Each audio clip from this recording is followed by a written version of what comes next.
करने में, भय पैदा करने में पूरी ताकत खपा रहे हैं। मैं देशवासियों को कहूंगा, कांग्रेस, लेफ्ट और इनके इकोसिस्टम द्वारा फैलाई जा रही अफवाहों से सतर्क रहे, सावधान रहे। संसद में वो ये कहते हैं कि गैस के मामले में परेशान होने की जरूरत नहीं है। जो ताजा सिचुएशन है वो पूर्ति आपूर्ति या किल्लत की वजह से नहीं है, काला बाजारी की वजह से है।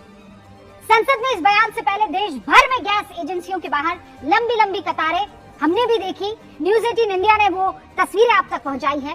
रेस्टोरेंट से लेकर होटल तक आपको कई जगह पर बड़े बड़े नोटिस चस्पा दिख जाएंगे कि हम फला चीज नहीं देंगे क्योंकि सिलेंडर नहीं है। वजह, कमर्शियल सिलेंडर नहीं मिल रहा है। लोगों में अब ये बात ऐसे फैल गई जैसे अफवाह।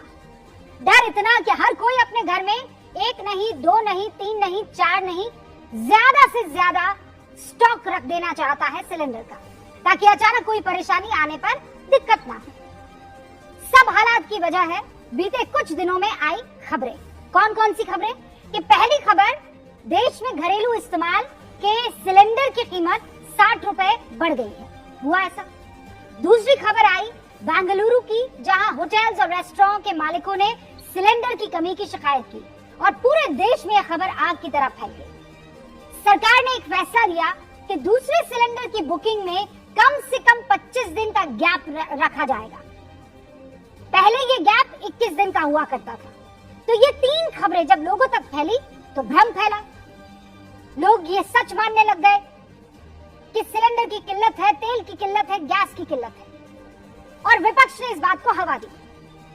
सरकार इस बात पर अभी तक विफल रही है कि ये अफवाह है, हम इस पर काम कर रहे हैं, ये कहने में और लोगों को ये भरोसा दिलाने में। वो कहावत है ना कि सच जब तक जूते पहनता है तब तक झूठ दुनिया के चक्कर लगाकर आप पहुंचता है। तो सच क्या है आप सुन लीजिए।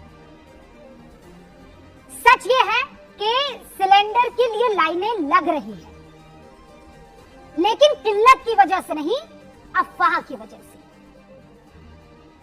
भारत में हर दिन 64 लाख सिलेंडर का इस्तेमाल होता है। इसका 88% घरेलू यानी हम और आप जो घरों में इस्तेमाल करते हैं वो है, और बाकी 12% सिलेंडर का इस्तेमाल कमर्शियल कामकाज में होता है, होटल में, रेस्टोरेंट में, खाना बनाने में। और सरकार पहले ही कह चुकी है कि हम प्राथमिकता देंगे घरेलू इस्तेमाल के सिलेंडर की आपूर्ति सुनिश्चित करने में। उसके बाद कमर्शियल की बात होगी। सरकार का साफ कहना है कि भारत में अभी गैस आपूर्ति की कोई दिक्कत नहीं है। आप सिलेंडर बुक करेंगे और उसके 2.5 दिन के अंदर आपकी डिलीवरी हो जाएगी सिलेंडर, यानी सिलेंडर उपलब्ध है। आगे की आपूर्ति के लिए विदेश मंत्री एस जयशंकर ने ईरान के विदेश मंत्री अब्बास अरागची से फोन पर बात की, और हरदीप पुरी भी बता रहे थे कि हमारे पास किसी तरह की कोई प्रॉब्लम नहीं है, हमने सारे ऑप्शंस तैयार रखे हुए हैं, हमारी भरपाई हो जाएगी। और सूत्र ये बता रहे हैं कि ईरान ने भारत का सामान ला रहे जहाजों को स्ट्रेट ऑफ हॉर्मुज से गुजरने की अनुमति दे दी है, यानी स्ट्रेट ऑफ हॉर्मुज का रास्ता खुल चुका है। घबराने की कोई बात नहीं है, सूत्र हमें ये बता रहे हैं। लेकिन परेशानी कहाँ आ रही है? परेशानी आ रही है निचले लेवल पर। सरकार तो कह रही है कि सिलेंडर की कमी नहीं है, सिलेंडर जिस सप्लाई चेन के जरिए लोगों तक पहुंचता है वहां कोई कमी नहीं है, तो फिर कमी कहाँ है? गड़बड़ी कौन कर रहा है? मुनाफाखोर। सरकार उन मुनाफाखोरों से निपटने के लिए क्या कर रही है? ये बीमारी परेशानी का अगर सबब बनी है तो इसको कौन डील करेगा? तमाम जलालों की फौज अपनी मौज के लिए सिलेंडर की कमी की अफवाह उड़ा रहे हैं, उसमें मदद कर रहे हैं।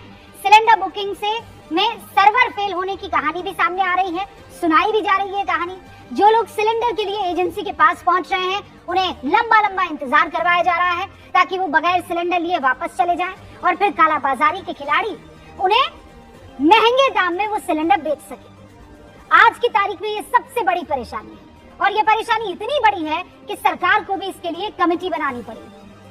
प्रधानमंत्री मोदी ने कैबिनेट की बैठक में भ्रम और कालाबाजारी से निपटने के लिए राज्य सरकारों से समन्वय के लिए कमेटी बनाई। इसमें गृह मंत्री अमित शाह, विदेश मंत्री एस जयशंकर, पेट्रोलियम मंत्री हरदीप सिंह पुरी शामिल हैं, और ये तीनों मंत्री आगे संबंधित मंत्रालयों, विभागों और राज्य के साथ समन्वय करेंगे। इससे पहले पीएम मोदी ने खुद बुधवार को केरल में सिलेंडर की कमी की खबरों को अफवाह बताते करते हुए विपक्ष को आड़े हाथों लिया था, वो भी सुन लीजिए आप। युद्ध के समय कांग्रेस लेफ्ट और उसका इकोसिस्टम देश में। राहुल गांधी कह रहे हैं कि असल में पीएम मोदी खुद पैनिक मोड में है, वो भी सुन लीजिए आप। PM himself is panicked for completely different reasons, right? So he is himself panicked. He's panicked because of Epstein. अरब की आग भारत में सियासी फ्यूल बन गई है। पीएम के हमले के बाद सवाल ये उठने लगे हैं कि क्या विपक्ष इस आपदा को सियासी अवसर के तौर पर देख रहा है, क्योंकि तेल और गैस ऐसी चीज है जिसकी सप्लाई में थोड़ी भी दिक्कत होगी तो हर एक चीज के महंगे होने का खतरा होगा। हालांकि अभी तक भारत की स्थिति दुनिया में सबसे बेहतर है और ये मैं आपको फैक्चुअली कह रही हूँ। अमेरिका ईरान जंग की शुरुआत के बाद से बाकी देशों को आप देख लीजिए, मैं आपके सामने टेबल रख देती हूँ। अमेरिका में पेट्रोल और डीजल के दाम 16% बढ़ गए हैं, ऑस्ट्रेलिया में 18%, जर्मनी में 13%, चीन में 10% से ज्यादा तेल के दाम बढ़ गए हैं। हमारे देश भारत में पेट्रोल और डीजल के दाम में कोई बदलाव नहीं हुआ है, यानी आंकड़े कह रहे हैं कि भारत बेहतर स्थिति में है। ऊर्जा संकट जैसी बात सियासी जुबान के लिए ठीक है, लेकिन सच्चाई से इसका अभी कोई सीधा सरोकार नहीं दिख रहा है। किल्लत की मैं बात कर रही हूँ। सप्लाई चेन में शामिल मुनाफाखोर परेशानी जरूर बढ़ा रहे हैं, इसमें कोई दो राय नहीं है। और इसीलिए आज गूंज में बड़ा सवाल, इस नाजुक मौके पर क्या विपक्ष को भ्रम वाली सियासत से बचना नहीं चाहिए? क्या ईरान से भारत को मिली छूट विपक्ष के दावों की हवा निकाल रही है? सरकार के पास मुनाफाखोरों से निपटने का क्या कोई सख्त प्लान